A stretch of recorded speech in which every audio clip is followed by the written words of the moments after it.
Going to be interesting times as we move forward. Hi again, everybody. Welcome back to the Comstock channel. I'm Marlin Bohling with you. Always a pleasure to visit with you about all things ag related. And I am especially honored this time around to bring in the chief of Comstock Investments, the founder himself, Mr. David Kruse. And David, always interesting to get your perspective on things. And well, it's a big week. We have Election Day coming up on Tuesday, and there is all kinds of stuff going on that affects agriculture and affects the agricultural markets. Not necessarily just politics either. I mean, you're talking geopolitical issues. We're talking ag weather issues. Heck, your own farm was really involved in that this spring. And then we've got that stuff to worry about overseas too. A lot of stuff here, David. Let's put things in perspective from the agricultural viewpoint. What's on the line this election cycle? Well, there's quite a little on the line. I guess the first thing would be I'd like to maybe discuss is the disappointment that I have with this election cycle. And that being is that we had very little interaction with the two primary candidates for president. And they spent no time in basically major farm states. The 7 swing states where they do reside for most of the election season, none of them is a major farm state.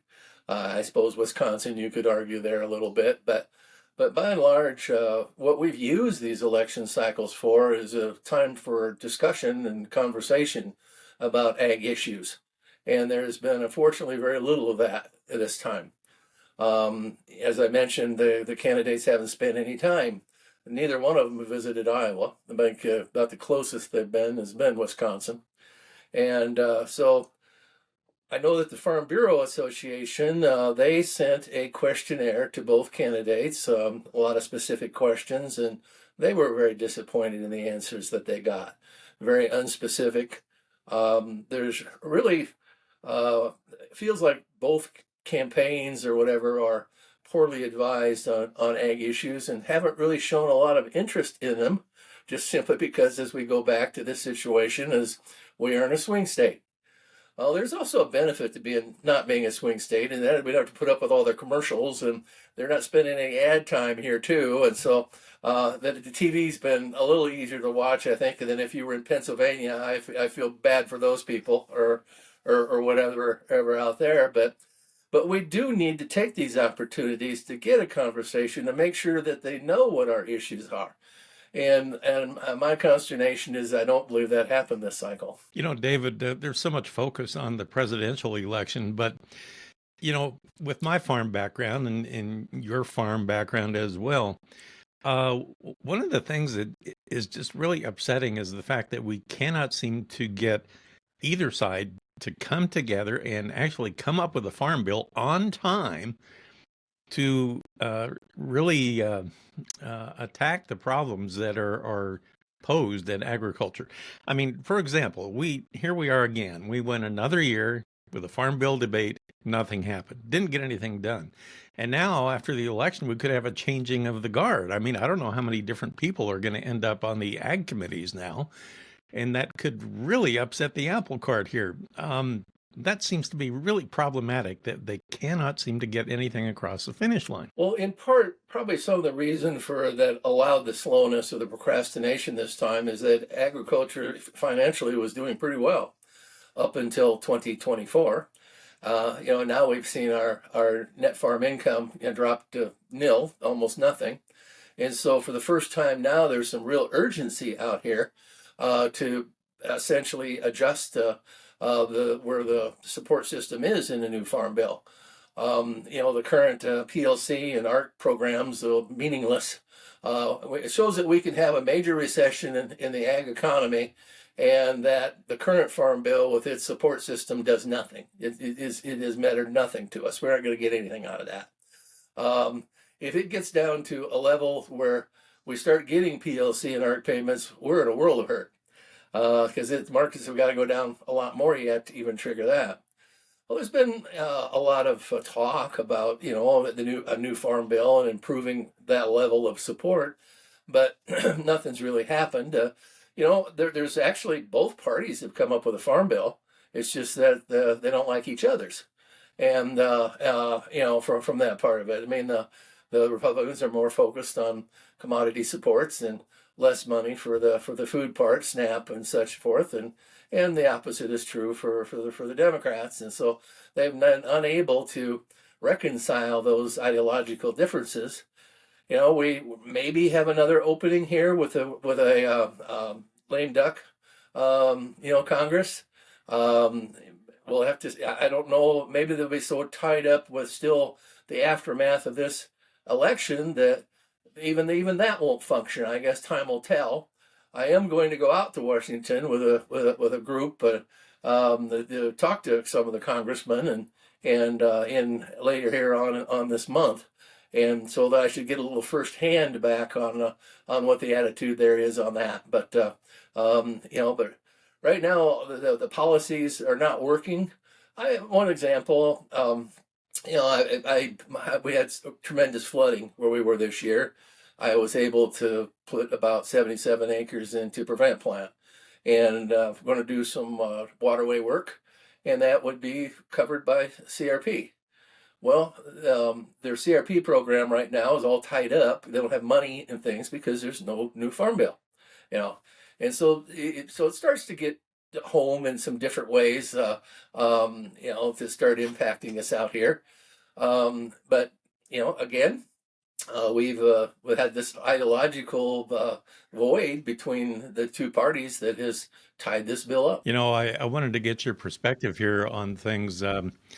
You and I have both been involved in the farm business, the farm industry for many decades, more than I'd like to admit.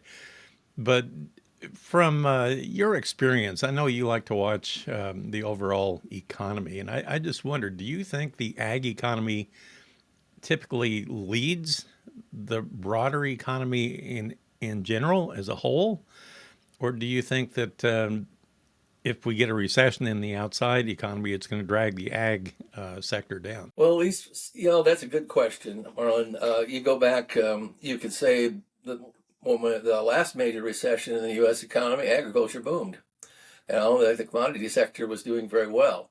So it doesn't always track each other, but it's kind of one of these old adages that the farm economy leads the country into a recession and then is the last one out. And I'm afraid that this time there's reasons for these old adages because someone has just putting into words what they've seen. And I think that it's possible that could be the truth this time around. After this election's over, Elon Musk says that there's going to be some tough times if particularly he gets a little more authority in the government given by Mr. Trump. He's talking about cutting $2 trillion worth of spending, and we need to cut our spending. But he admits that could be very hard on the general economy, and I don't know how we come out when the general economy is weakening. We have a lot of agricultural issues that are actually going to be showing up on the election that'll be on the ballots in different parts of the country this year. So I'm kind of fascinated to see how that's all going to work out as well. I know you and I have both talked on occasion about a big vote that's going to take place in South Dakota this year, right? There's a referendum. They passed a law in South Dakota that was going to open up a pathway for I guess the CO2 pipelines to come through that state, and the legislature passed it, and the governor signed it. But then there was still opposition, and they were able to put together enough signatures on a petition to get it on the ballot, and so it will be voted on. I guess voted on from the standpoint that it doesn't going to change the pathway through the counties for the CO2 pipelines, but it could cause them some delay. Let's put it this way: further delay in getting that done. If you vote yes, then that confirms the law that was passed by the legislature, and what that essentially does is it provides a revenue stream from any project like CO2 pipelines for the counties. And so there'll be money coming from those projects that end up going into the schools and everything from the police and the hospitals and everything that counties contribute to. And so it's expected to pass. there's been I guess we'll see. Voters decide, but at this point, that's anticipated. And with it passing, that would be kind of the last hurdle or obstacle that the CO2 pipelines would face there in South Dakota. And kind of things will move forward then, I think. Looking ahead, once we get past the election, and of course, then we have the inauguration in January, you'll have a new Congress sworn in. There'll be a lot of new faces, more than likely. What's on your personal wish list when we come to 2025 and it comes to ag-related things that you know could be politically related or something? What do you think would help the most for agriculture? I know earlier you had mentioned something about something called 45Z. Yeah, that's one of the that's the biofuel regulations that are supposed to be in place that they aren't. They've been procrastinated for many months. What's supposed to occur is for the Treasury Department to outline the guidelines for what farmers have to do to qualify for climate credits. It also has a lot to do with what the biodiesel plants and stuff are able to claim. And so right now, this delay has gotten critically to the point, and I don't understand the reason for this. But there's some of them considering shutting down today, as because the government, basically the Treasury Department, is not performing. That's actually a very important point because they don't have any guidance. They don't know which way they need to go, right? When they invest a lot of money. There's too much risk as a result, and too much risk comes from it. They if they want to take an estimate of what their carbon score is going to be under the new guidelines, that could be millions of dollars to them if they're wrong, and they're not willing to do that. And unfortunately, there's really no reason why they should be put in this position, other than that is an example of government not functioning. Let me get your thought on this before I wrap things up here. Let's just recap 2024 here. Harvest is kind of winding down, and I know we had a lot of fear about how the crops would turn out this year. Some areas, yeah, they had a difficult time. Some areas, they had extremely good crops. Overall, how do you feel about it here in 2024? Well, I see a tremendous regional difference in what the crops performance was and where demand is centered. The USDA would have you believe that we've got something like a 30% increase in corn and soybean stocks over a year ago. But I'm going to say west of I-35, that doesn't appear to be the case. Locally here, we have ethanol and feedlot demand, and we've seen extraordinary basis situation. The market never weakened during harvest, and like our local ethanol plants continue to push bids. They have not had their demand satisfied by harvest. And our crops in this region where we're at, and I'm going to say that's very northern Iowa, northwestern Iowa, and into Minnesota, they came up short this year. And I believe our stock situation here is going to be tighter than a year ago. I don't believe that the USDA has got the carryover right. I think that they're understating overall demand. I can stretch that into say that I think that's the same case in Brazil. We have private analysts that are telling us that Brazil's corn consumption is 5 million metric tons more than what the trade or what is now considering it to be. And so we think demand is understated. And I guess we'll see as we move forward into next year. We are having some drought relief in the last few days in a good chunk of the Corn Belt. Unfortunately, I can't say that we're enjoying that.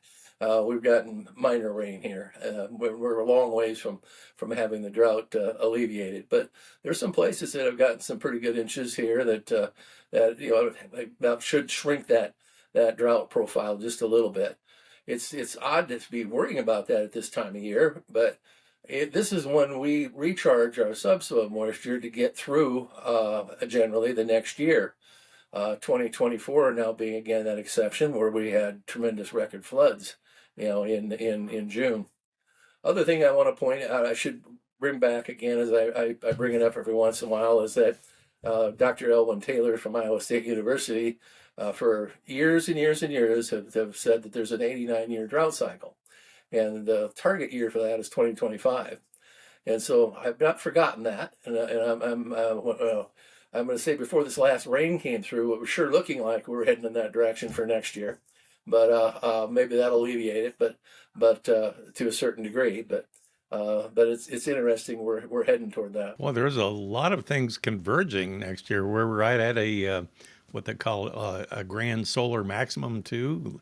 More sunspots than usual. It happens every 11 years, and wow, you get northern Atlantic circulation patterns and everything. It's just weird how everything seems to kind of coincide here this year and next year. You can poo-poo climate change all you want to, but I think they've got it in data now that, I mean, average rainfall levels have increased significantly in the last 50 years, and the intensity of the events, which is what we were talking here in Northwest Iowa. We had a record all-time historical flood here, and particularly impacting the town of Spencer, Iowa, and a very extreme experience event.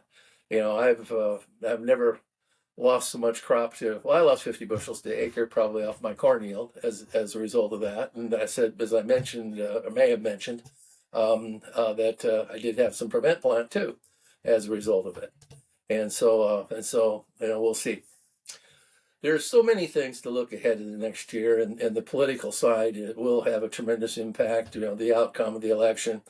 As I look ahead, if Donald Trump is elected and he does implement his tariffs, that they are likely to be retaliated upon, as was the case in the last time he did this, and I don't see how there's any way that has a positive impact on us. It will, I think, probably be inflationary. As old as if he puts on 20% tariffs on everything that comes into the country, the price goes up. Then somebody's got to pay it, and it isn't the country that ends up paying it. I use an example of my son Matthew and his wife, and they farm coffee in Brazil, and they import coffee into the United States. Well, tomorrow, if the roasters that they sell to have to increase their price of coffee by whatever their impact is, say it's 20%, consumers are going to pay more. There's no other place you can go in the United States to grow coffee. We don't have any climatological area in the United States where that works. They do raise a little bit in Hawaii, but it's not much, and it's very expensive to do that there. And so it isn't if you're going to shift an industry with that tariff, you're just going to raise the prices, and that's not. I don't see how anyone benefits from that. But and we got that situation, and then also the threats of the mass deportations. What is it? Over half of agriculture's farm workers are either migrant workers or undocumented. I know in our region, the dairies, if the ICE shows up at the dairies tomorrow and takes all the undocumented workers out of there, who's going to milk cows? Who's going to feed the sows? And then who's going to pick the apples? Who's going to roof the houses? Who's going to have a late check-in at the hotel when you get there? It will, and then it'll be a dramatic impact on the economy. And everyone is focused on the illegal crossings, but they have provided a service, I guess, to this country, and they don't get Social Security and they don't get Medicare. They just get the benefit of working here, and I just think that if these things happen, it'll be serious on the other side. If you look at the Harris campaign, and if they win, we're going to be looking at a major change in the taxes. Capital gains tax rate will go up. The exclusions on the inheritance tax will probably decline. In general, taxes will go up. I'm hopefully that she doesn't get as crazy on the tariffs or whatever, because that's really gets to farm income. When they throw the tariffs on, we're already seeing it in the fertilizer prices. When they throw the tariffs on, our cost rise. If they do retaliatory tariffs, then our exports suffer. Tell me who gets hurt worse by this than agriculture? Or our costs are going to go up, our income's going to go down. At that point in time, I guess it doesn't make any difference what your tax rate is if you aren't making any money. That's the primary thing you like to do is make money. But so there's going a lot's going to have to get sorted out here, and I have no idea which way it's going to go. Along those lines, our job is going to be to try to manage it no matter what happens, and do what we can, and try and promote solutions. And it's one thing. After the candidates are selected, then the policy debate begins, and the policy fight. And there's going to be a lot of that. And all I know is no matter what side comes out on top, the national debt cannot continue to rise the way it is. You cannot. Because I just have a feeling everything would crash and burn if they keep this up. Yeah, they've got to find out a way to do that. And and I don't know. But it's going to be an interesting times as we move forward. Again, if you get into the Wall Street Journal or Pennsylvania's business school, and they analyze the different ones, as it's set right now, Harris's deficit goes up less than Trump's under his policies. But I guess I'm not convinced of any of that. There is a point when both of them can't go up. I mean, you just can't keep doing. We're on a unsustainable path, and at some point in time, somebody's got to make a major change to that. When you see 75% of the people are not happy with the direction the country's going in, that's basically what they're talking about. Is they know this is unsustainable, and so they don't like some of the current economic metrics, although they're really not that bad historically. They hated the inflation. That's what came out of this thing, is how bad. But as we move forward with this debt keep building, interest rates aren't going down. If anything, they're going to have to go up. We're going to have to get more money and more money trapped into this country. The dollar goes up. If that happens again, high interest rates, higher dollar. How's that good for the farm economy? Well, there's a lot of things to be decided here, and just hang on for the ride. David, good to visit with you again. Thank you for your insight into what's going on here as we get closer to the end of the year. Appreciate that very much. All the best to you, and we'll talk with you again here real soon. David Kruse. He is the founder of Comstock Investments, joining us here today. For producer Brianne Hendrickson, I'm Marlin Bohling. Make sure you go out and vote. And we'll catch you next time here on the Comstock Channel. Futures trading involves risk. The risk of loss in trading futures and/or options is substantial, and each investor and/or trader must consider whether this is a suitable investment. Past performance is not indicative of future results.